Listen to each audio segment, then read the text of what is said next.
Je voudrais vous parler d'un livre étonnant, Zebraska, de l'écrivain belge Isabelle Barry.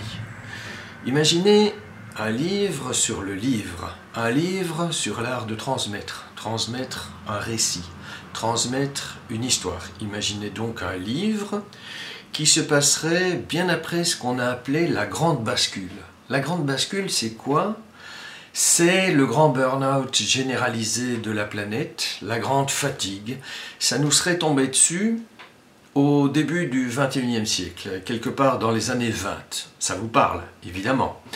L'ironie est qu'au moment où ce livre, publié à l'origine en 2014, et édité maintenant au format de poche, est à nouveau disponible, au moment où ce livre donc nous parle le plus, sa sortie risque d'être occultée par le confinement et par la fermeture des librairies.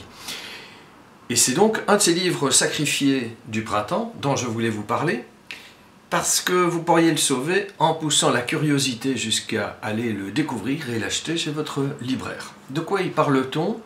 D'un enfant HP, un enfant haut potentiel qui vivrait dans un futur moyen. On est dans le tout début de la seconde moitié du XXIe siècle, à l'époque où tout le monde porte des lunettes holographiques. Alors, quand vous êtes un jeune, que vous portez des lunettes holographiques, vous imaginez bien que les séries, c'est ringard, le cinéma, c'est moyenâgeux, et un livre, le simple fait de commencer à lire des feuilles qui ont été reliées ensemble, ça c'est complètement paléolithique.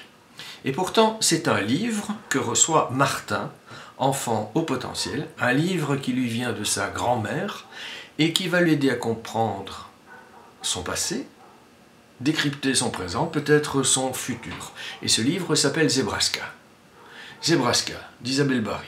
C'est 320 pages, publiées chez J'ai lu, pour comprendre notamment ce que pourrait être un lendemain de grande bascule, disons, un lendemain de grand déconfinement.